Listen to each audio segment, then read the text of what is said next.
mechi todo mitole azan gagbe azan tongo do kweji suome mime agbo kwebe tombo ma do asu albuma do asia mina tuno wa isi apapwe onu gege na dio do afieni o mokana do weme do asu alo weme do asi odo jiro mina tuno jiro nu kiko awajije o ena tinu asu pasi kole do planet Jupiter na retalagbe anmi mime kaim belie mina do mi do jiro dokun infami ton dokun mokoton mina babna rentoku mokoton bokana blodo bo mikige na duleton mi kan do mi do jiro mi na tro jiro na mi na no gansi apako yo ngbada no mi sidi zoni pede boblo sport pede yo ena wadagbero agbaza mi azosi apako yo mi ni tun kumbulo jiro dandan me onu ko ina tinu mi amo elo mi level do gan pede gona ena so ma zo mi ton ena jijan bi kwibo nu ko ina tinu mi do apa ni okwe we kwi mi na zawo yo kwiten we go mi me yin agbozu kan me ton le yo mi na do mi do jiro kondo pona tinu asupa sikole chuo we me odo asu alo weme ma odo asia mi na do ni kumbulo jiro ani tuno kai ko ilo meji won yin si apako yo ena yina nu edebua planète kayo Jupiter planète mon koton ena zon bakwa ambakwa e jankala bozon bakwa na bozon utu ton won we diblo dede la mena no kan si apako yo mi na do ni ojo anu ganjiro agbazabe azoto si apako yo mi na do ni kumbulo jiro ani tuno jiro ali gege na hunu da azoto si apako botala gbe na tinwe we ku yakala zanwe we ku woloko go mi me we do bule mi na do mi no planète yo Saturne ero di do na super sikole do jiro eni tun kumbulo jiro mede melo poloko ni wazo yin ton do won do me eni na so mo FIFA latin we me maka do asu alo we me ma do asia bo tun oje mi na pe me de bo me mo koton won iton ina le bo hu gan mi cho akara tun akwesi apako yo mi na do ni kumbulo jiro akwe de bagbon ade anamo amo aniyan zan bo ka tun do jiro ni mi wa la me na no gan si apako ri suo ani tenkombo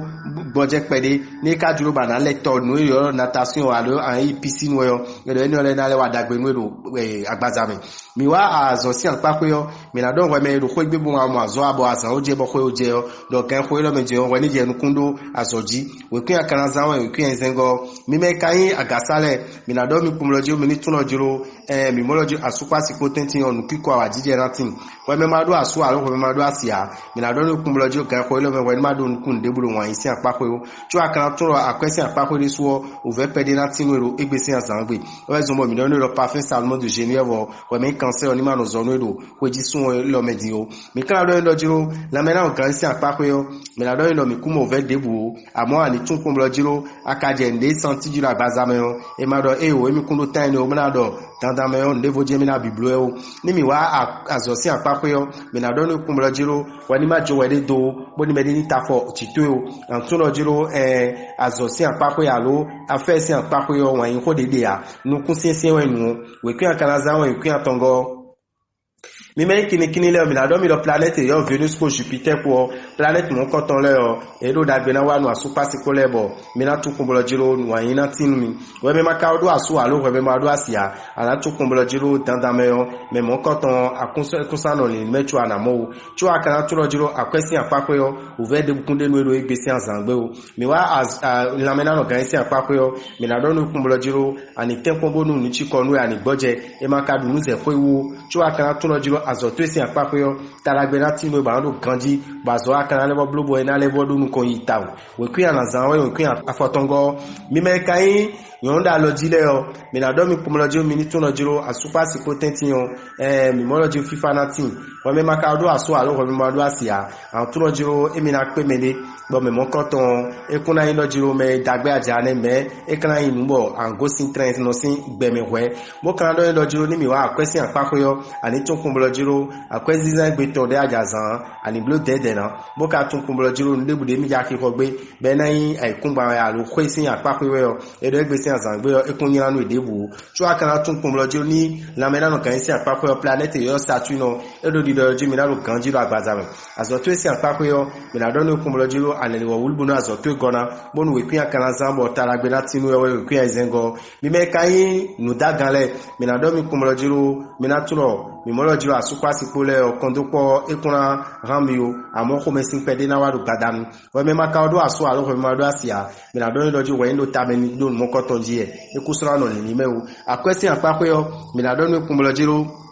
ani tuno nde bude me aja be akwedo nu mo koton ene nu mla do tadagbenwe akana tu kumblo jiro ni mi wa a lamena no kan isi apakoyo ani te kombo sport mi ton eno blo ani do sport pede ena zo ma lo ganji la gbazame azo to isi apakoyo ani tun kumblo jiro nde bude aja biblogbe yo nu mo koton nu ko ina tinu nu mo koton amo ali tuno ove pede natin ove kan rando nde bume ya ado akompu panjawe odu dijinentwe we kun akana zawa ya foton kun enego mi meke hon click leo mina don mi kumlo jiro mina tuno jiro asupa si potention mina don mi lo jiro homesin pede nawa homesin mi kana to kumlo jiro mi ka se mi de singbe yo homesin na gosin mi do holo mi de tentin homesin na vo ho me makado aso alo ho me mado asia mina don kumlo jiro ani tuno lini to ele gege ni jijon fine eno na zombo me na to ya na mo mi kawa akwesi apako yo mina don kumlo jiro ani tuno ho me ja khaya hode ho me ru hode khaya ba bla khaya elo talagbe no ro egbesi azangbe ba mo khomo koton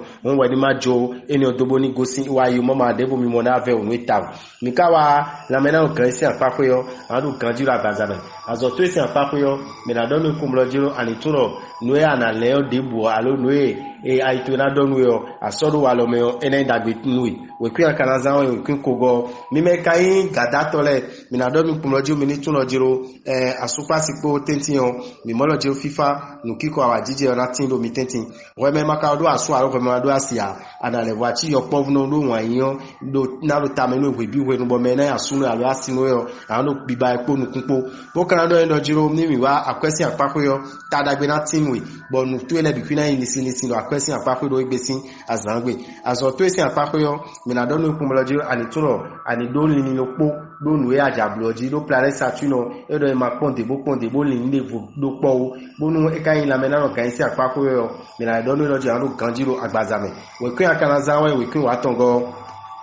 mi me ya wezo gbanole mi na do mi lo jiro mi ni turo jiro kondo po mi mo lo jiro edenu asupa sikole no e kana zon ta won we so keme oni supo eno na zo mo fifa na tin mi we me madu aso alo we me madu asia mi na do no kum lo jiro ani tuno gan ko lo medin akun do nu eno de lewe bo me na asunu alo asinu ya mo eno kun ra imenu o tu akana tuno planet yo Jupiter planet mo koton eno di lo jiro eni blo dede nu adu kiko mo ma ide ko nu e ma do tade ya ba ko la ni la mena no kan isi apako yo mi mo janu ganjiro abazame azo to isi apako yo mi na do nu kumlo jiro o ve pede na ni ko mesi pede na wa e ka ro e ma du singidi debu eni chikwi we kwe kan azabo talagbe na tinu mi o e we kwe we nego mi me kai 50 le mi na do mi do planet yo do mbaso planet mo koton e do di jiro fifa no kiko awa jije yo e na ran la super sikole tentin wa yo na level jije ngona we me makadu aso alo we me madu asia bo tun jiro kan ko lo medion anije bibaji e kunsuna lindo we o